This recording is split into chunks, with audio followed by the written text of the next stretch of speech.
Hello and welcome to CSIS. I'm Nick Szechenyi, Vice President in the Geopolitics and Foreign Policy Department and Senior Fellow with the Japan Chair here.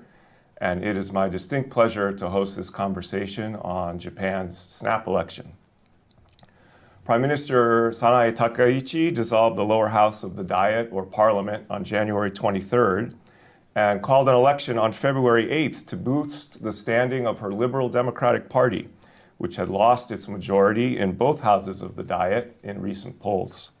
This was a high-risk, high-reward gamble that clearly paid off, as the LDP secured a remarkable two-thirds majority in the lower house, allowing Takaichi to advance her policy agenda. To help us understand what happened, what's next for Japanese politics, and the potential implications for Japanese foreign policy, I'm joined by two of my CSIS colleagues. Joining me here in the studio is Dr. Kristi Govella, Senior Advisor and Japan Chair at CSIS and Associate Professor of Japanese Politics and International Relations at the University of Oxford. Welcome, Kristi. Thanks, Nick. And joining us virtually is Dr. Charles McClean, Assistant Professor of Political Science at Yale University and an Adjunct Fellow with the Japan Chair at CSIS. And Charlie, I believe this is your inaugural Japan Chair event, so thank you and welcome. Yes, thanks for having me. Great. Well, let's get right into it. I think it would be good if we started by sort of setting the stage for this monumental election. Kristi and Charlie, I'm just curious what you think prompted the Prime Minister to call this election so early in her tenure. Kristi, let's start with you. Thanks, Nick. So if we take a step back, Prime Minister Takaichi has actually only been with us for less than 4 months. And when she entered office, she was facing a pretty difficult situation in the Diet. Her party, the Liberal Democratic Party, had lost its majority in both houses of Parliament. And in the lower house, which is the one we just had the election for, they managed to cobble together a very slight majority, but only by 1 vote. So it was really a difficult situation. And the LDP and its brand new coalition partner, the Japan Innovation Party, were having to negotiate pretty hard with other parties to try to figure out what to do about policy, about budgets, et cetera. So it was really coming into office from a position of relative weakness. So from the beginning, as soon as she took office, there was a lot of speculation that she would call a snap election, perhaps as soon as she took office, or if not, within any time during the first year. So it's not surprising that she did it, but I would say that some were thinking this was a bit early. Excellent. When you think about also her approval ratings, I think that was a big part of it. So, when she came into office, her approval ratings were sky high. You can see on the figure here that, we have a variety of polls. They show the high, low, and then the average in the middle. And, some people were saying her approval rating was as high as over 80% in November, for example, and they really stayed sky high. So the bet that Takaichi made was essentially that her popularity could carry her party to victory and they could overcome this minority situation in both houses. The problem, though, if we look at her approval rating in comparison to that of her party, was, of course, that the LDP was polling quite a bit lower in the high 20s or low 30s for much of this period. So it was a big bet, and as we now know, it did pay off, but it wasn't clear that it would be this way several months ago. Indeed. And Takaichi's surprise announcement also prompted opposition parties to realign and try to stunt her momentum. So before we get to the results, Kristi, it would be great if you can sort of set the stage and tell us who the key players were in the lead up to the election. Sure. So for those of us who follow Japanese politics, we know that it's been an incredibly fluid time. So, right as Takaichi came to office, actually, the LDP's longtime 26-year-old coalition partner, Komeito, decided to split. And therefore, they had to find a new coalition partner. So after some scrambling, the LDP made a partnership with the Japan Innovation Party, known as Ishin no Kai in Japanese, and they represented the ruling coalition that went to the polls on Sunday. Opposite them, we also had a new pairing. We had Komeito, the former LDP coalition partner, actually merge with the Constitutional Party of Japan, the biggest opposition party, to create the new Centrist Reform Alliance. So we could say that they took their own gamble that by throwing their fortunes together, they would be able to mount a united opposition to Takaichi, but their gamble did in fact not pay off. And then we have to mention the fact that there are smaller parties that have emerged in Japanese politics lately, particularly populist parties like Sanseito, which got a lot of attention in the previous upper house election and has been running on an explicitly Japanese first agenda. So a lot of the current situation in terms of the LDP and its repositioning has been about trying to attract voters back from these populist parties. So really we have these three trends to watch: the new opposition party, the new ruling coalition, and then also these smaller populist parties. And we can break some of that down in our conversation today. Great, thank you, Kristi. Well, let's get to the numbers. Here is the outcome, and boy, quite dramatic. Charlie, welcome your take on this remarkable showing for the LDP. Sure. I think it's really hard to overstate just how dramatic a victory this was for the LDP, right? It's the party's largest victory in its over 70-year history. And so when we think about, big victories historically for the LDP, victories by like Prime Minister Abe, Koizumi, Nakasone, this was bigger than all of them, right? First time that a party on its own has captured a supermajority of seats. The LDP won so much that it actually didn't have enough candidates, which has never happened before either. It would have won 14 more seats in the proportional representation if it had more candidates. And really, if we had a map looking across Japan, most Japanese people are waking up today with a majority of their district candidates or all of their district candidates being from the LDP. The LDP won 86% of district seats in the metropolitan Tokyo area. Tokyo, Chiba, Kanagawa, Saitama. There's about 80 seats. 79 were won by the LDP. Only Noda, right, the leader of the Centrist Reform Alliance, is the only one who won a district seat in that area. So it's really a pretty dramatic victory. Kristi, would you like to chime in on the new balance of power in the lower house? Just to echo Charlie's comment, I mean, this is really a dramatic victory. It's even beyond what the most favorable predictions were prior in the polling. There were these big ideas that the ruling coalition could take a two-thirds majority, but in fact, the LDP won the majority on its own. And so this really is the biggest result that we've seen for any party in the last 70 years, and a tremendous turnabout if you think about the starting situation that I just discussed. So yes, a really surprising and dramatic results, setting us up for some pretty high expectations in the months to come. And we'll get into what's next in the policy agenda and how Takaichi might utilize her political power in a second. But before we do that, it's probably important to recognize that there are two chambers in the Diet, and this was a lower house election. So very quickly, take a look at the balance of power in both houses. Just to point out that in the upper house, as was noted at the outset, LDP is still in minority status. So Charlie, welcome your input on the upper house. Does it matter now? How do you think Takaichi is going to navigate this new environment? I think it matters less than we were expecting. I mean, when you capture a supermajority on your own, let alone in coalition with Ishin, it makes it much easier. I mean, now the lower house can override the upper house on everything.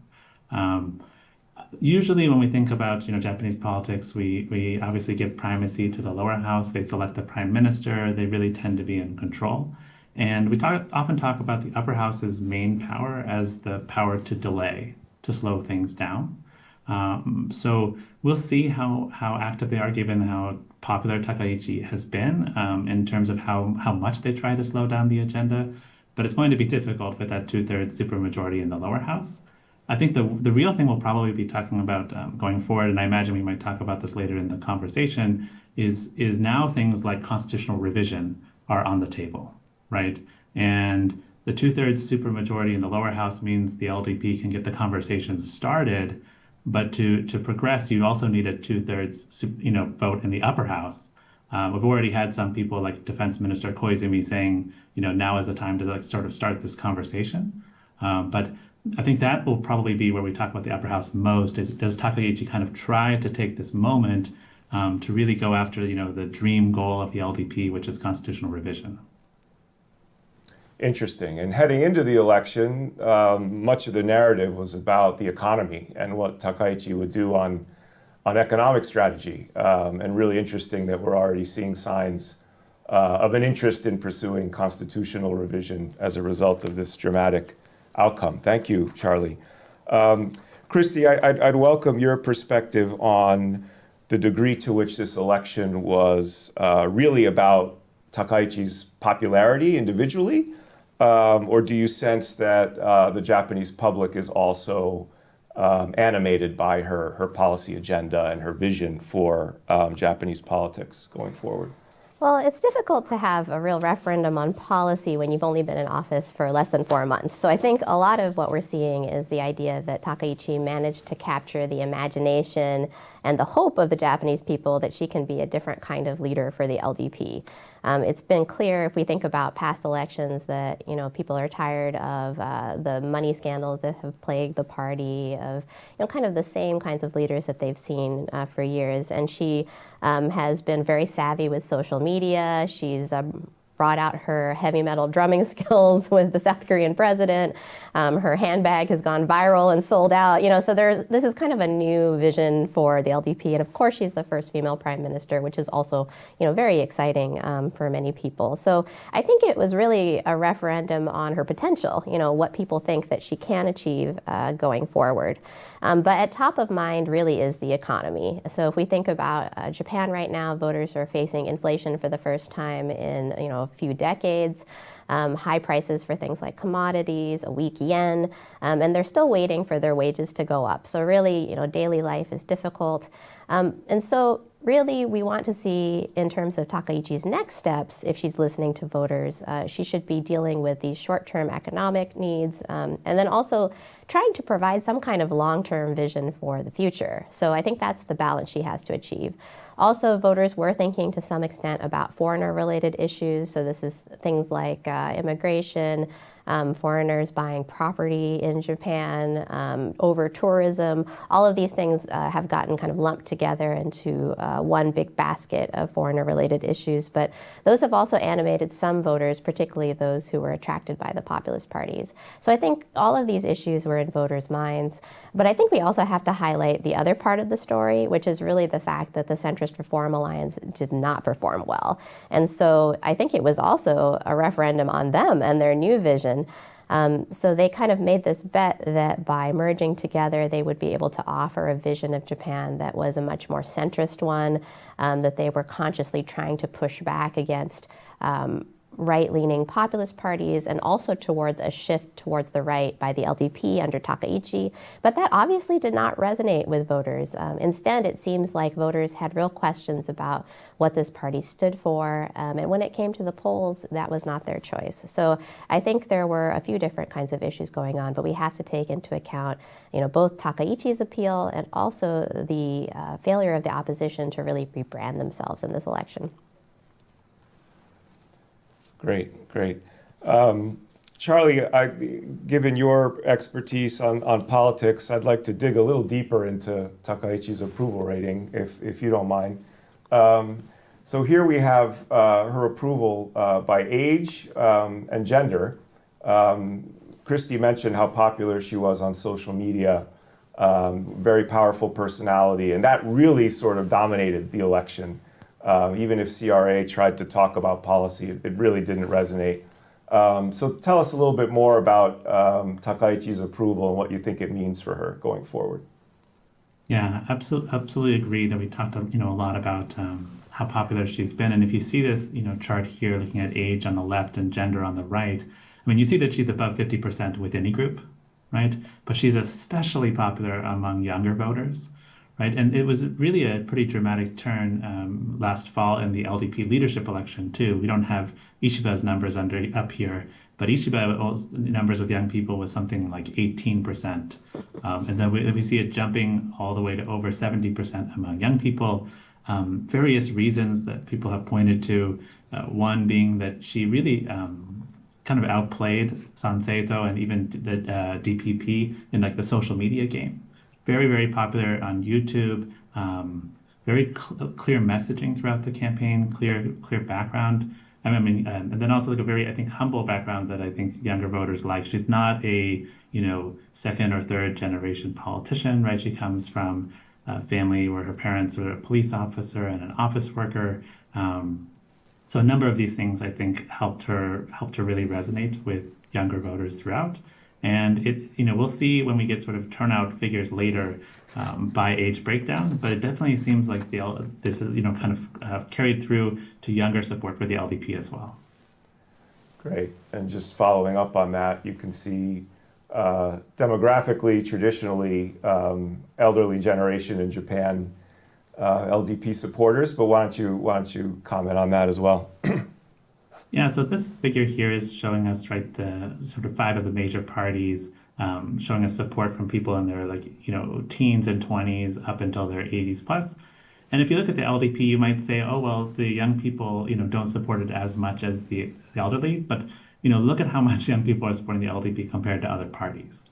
And especially look at the centrist Reform Party, right, the main opposition party. They're really, as Kristi was alluding to, this is as much about the sort of success of the LDP as it is about the failure of the CRA. And you see they're pretty dramatically just not popular at all, under 5% in many cases with younger voters. And then we can see that some of these smaller parties like DPP and Sanseito have a kind of reverse trend, which we've heard about a bit, right? That they're actually more popular with the youth than with older people. But again, I think the main story here is probably about how successful the LDP was in kind of returning younger voters into the fold in a way that we haven't really seen since Abe. Indeed, really, really, really interesting. And maybe we're heading into an era in Japanese politics where it's more about personality than policy, individual leadership more than structure. I mean, I'm speculating, obviously, but this election, I think, is going to stimulate a lot of creative thinking about where we're headed in Japanese politics. So thank you for that. Finally, Charlie, voter turnout. She called this election in the middle of winter. There were snowstorms everywhere. There was a lot of speculation about whether people would show up, and boy, did they ever. Not at all a deterrent. But turnout was 56.26%, relatively high, but why don't you put that in perspective for us? Yeah, so I think it is impressive that despite the snow, despite this being exam season for younger people, and despite this being a complete surprise election with the shortest campaign period in history, we still saw a 3 percentage point increase from the last time. This isn't 2009 with the DPJ when you had sort of a record high turnout, but that election was very different. It came near the end of the term, and there was a lot of expectation, a lot of buildup in the run up to it. So I think these numbers are pretty, high considering they could have been much lower, and I'm sure that benefited the LDP. In particular, again, we'll see when we see those number breakdowns by age group, but I'm imagining that young people turned out well, or at least they're always the lowest turnout age group. But to the extent that they did turn out, it seems like they headed in the direction of the LDP. And I believe the next upper house election is summer 2028, when voters will be dealing with the heat. So we'll see if this number changes. But appreciate that, Charlie, very much. So let's talk a little bit about what this whole election means for Japanese politics. Kristi, you very eloquently summarized sort of the range of issues that Takaichi is going to have to deal with. How do you think she's going to advance her policy agenda, and which issue do you think she should pick first? Well, the size of this victory creates an interesting situation because at the moment, the LDP, although it does not control the upper house, has the ability to override major decisions because of the supermajority in the lower house. So we have the situation where Takayichi has the flexibility now to do essentially any parts of the agenda that she's proposed moving forward. So I think the problem or the challenge will be that the expectations are sky high after this victory, and the question will be what comes first, and then how do these things get prioritized? So based on voters' concerns, I would say that certainly the domestic economy is first on the agenda. They have been toying with different kinds of ideas about tax cuts. The one that has been discussed the most is this idea of a temporary tax cut on food for 2 years, which the markets are very skittish on because they feel like Takaichi is all about spending and not enough about thinking on revenue. But there are other possibilities, different kinds of household support, cash handouts. But those have to be balanced, I think, with the long-term outlook of the Japanese economy. So what we really see from voters is not only the desire to have these short-term relief policies, but also to know that the Japanese economy is actually going forward in a steady direction because they're thinking about their pensions, they're thinking about the long term, right? This is an aging society. So they're not really trying to trade the ultra short term for a healthy future in that sense. So I think that that's going to be at the top of the agenda. But as we've already alluded to, there are a lot of other issues that could also be on there. Immigration or foreigner-related issues are already in motion. I think we'll start to see more implementation of those kinds of efforts. And then the question is whether Takaichi will want to pursue any of these other ideas about security. We know she's going to definitely try to revise Japan's 3 strategic documents, for example. That's already been put on the plate. But she could go for even more ambitious goals like constitutional revision, you might say. So I think this question and the challenge is how to prioritize when you've essentially been given a wide open mandate for moving forward. If she listens to the voters, I think economy will be at the very top, but she could certainly make other decisions based on her own personal evaluation of the situation. Mm-hmm. Mm-hmm. What to do with massive political power? It's an interesting question. Charlie, do you have anything to add on that? I mean, just a small point that because they've reached the supermajority, it's sort of less important. But by winning so many seats, like the LDP is going to get to chair all of the standing committees in the lower house, and they're also going to have a majority in all of those committees. So I think it's going to make things where there's going to be perhaps a bit of a delay. Initially, as they try to, it was unusual, nobody had called a snap election in the winter in 36 years. And one of the reasons why is that this is typically the time when Japan is very focused on passing the annual budget. And so I think there could be sort of an initial slowdown procedurally as they try to get this going. But then after that, it seems like relatively smooth sailing for her. Although, as Kristi said, I could imagine the level of opposition that Takaichi will face, both from what opposition parties remain, and especially in the upper house, or from voters, is going to vary issue to issue. When it comes to popular policies like cutting taxes on food, maybe not so much. But if we start to get into more contentious issues like Takaichi's proposed, anti-espionage legislation, we could see, some greater slowdown, some greater pushback.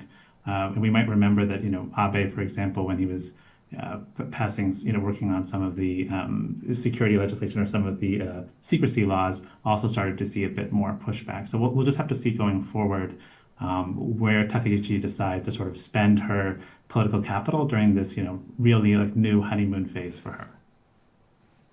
Yeah, I'm picking up on your reference to former Prime Minister Abe. Over the weekend, I couldn't help but recall that once he won convincingly the second time around at the end of 2012, he did not start with defense strategy or constitutional revision as everyone expected.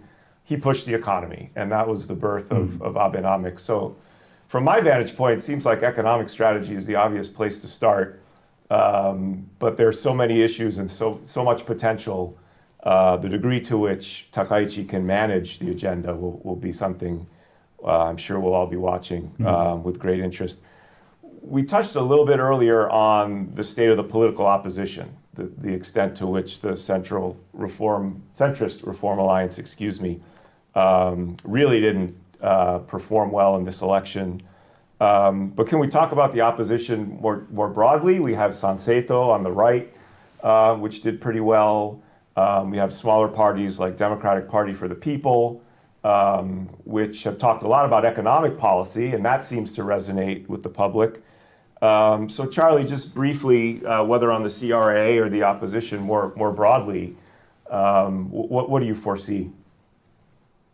Yeah, I mean, as Kristi mentioned earlier, it's a pretty devastating moment for the CRA. I mean, we talked about how the LDP, won almost every district, right?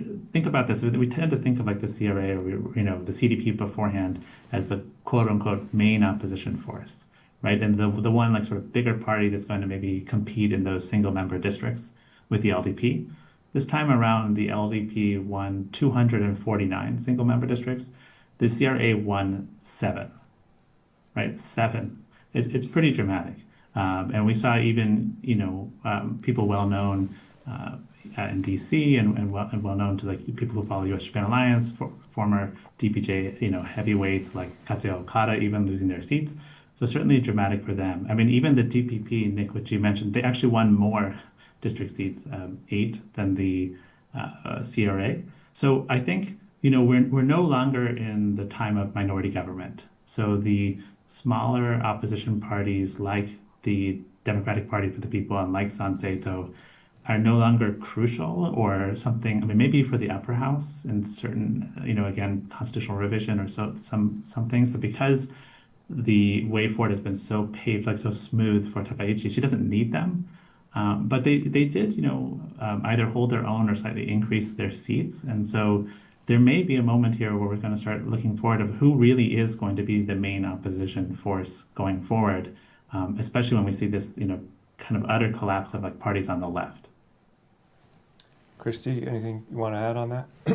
I would just add that it's an incredibly fluid situation. So, we saw the LDP make this dramatic turnaround, but even though they're not facing an election for a while, I think there's some reason to be cautious that the result of this election will stand moving forward. So I think voters can still be convinced to go to other parties. I think fortunes could change very quickly. So particularly because expectations are so high for this election, if the LDP and Takaichi don't perform, we have no reason to think that these are particularly loyal voters who will stick with them going forward. So I guess I would just say that. I think this is not the moment for the small opposition parties to wield great influence.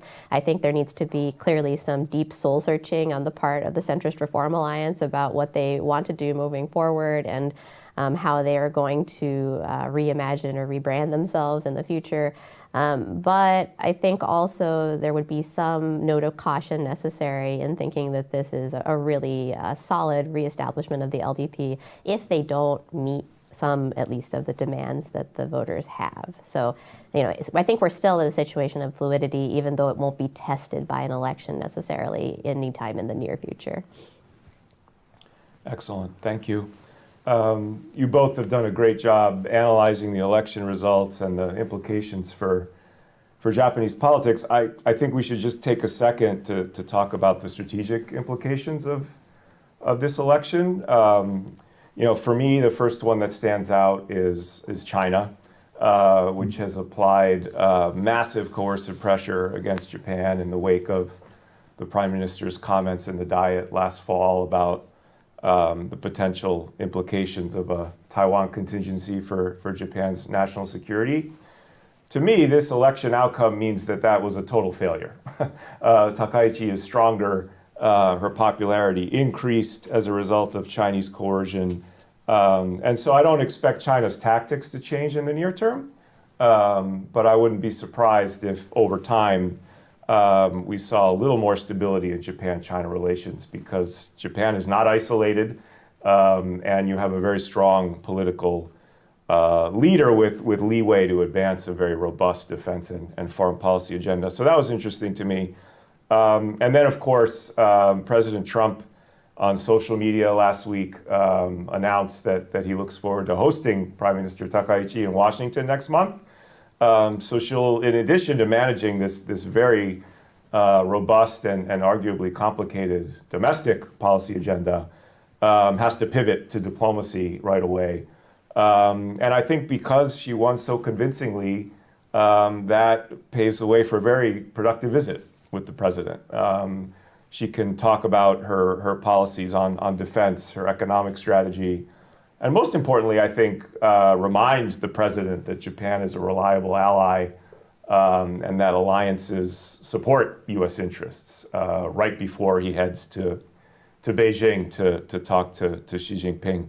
So really interesting momentum, I think, on the foreign policy front. But Kristi, I would just welcome your take on what this means for Japanese foreign policy, including economic security, if you like, which is another priority of Takaichi's. Right. Yeah, we haven't talked about foreign policy so much, but one of Takayichi's big achievements has been on the foreign policy front since she came to office. She's displayed a tremendous amount of leadership potential. When she met with President Trump in October, it was a very successful summit, and they clearly developed a rapport, which remains. I think it's very clear that President Trump believes that she is the protege of Prime Minister Abe, and in some sense have transferred a lot of the goodwill that he felt with Abe to her.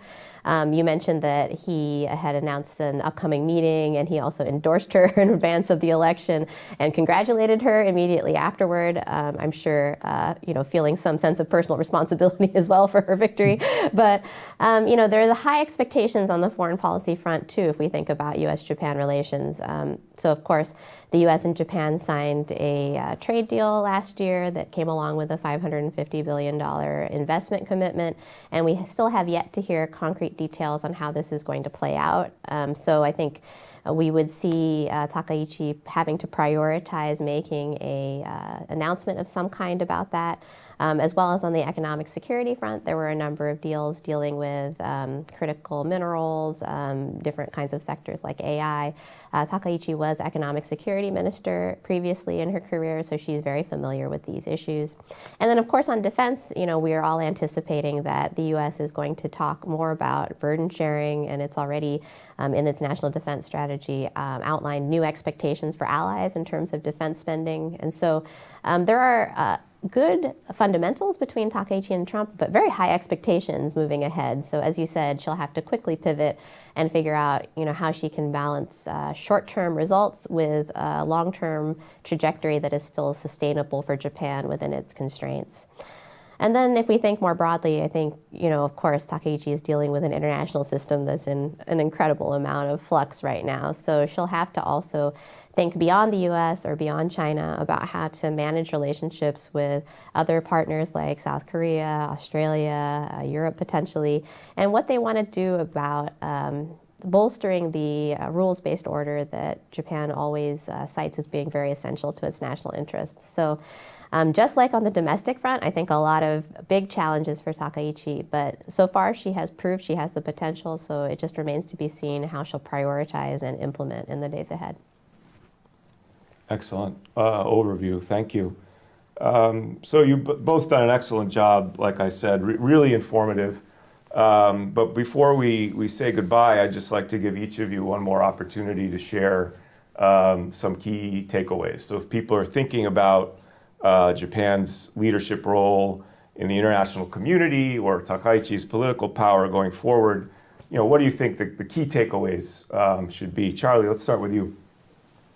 Sure. I wanted to focus on three if I could. So, one is, I may be biased given what I work on, but I think I'm going to highlight sort of the importance of younger voters as a voting bloc. I think this group tends to be one that we have historically not paid much attention to, or sort of labeled as not engaged, not important, not consequential.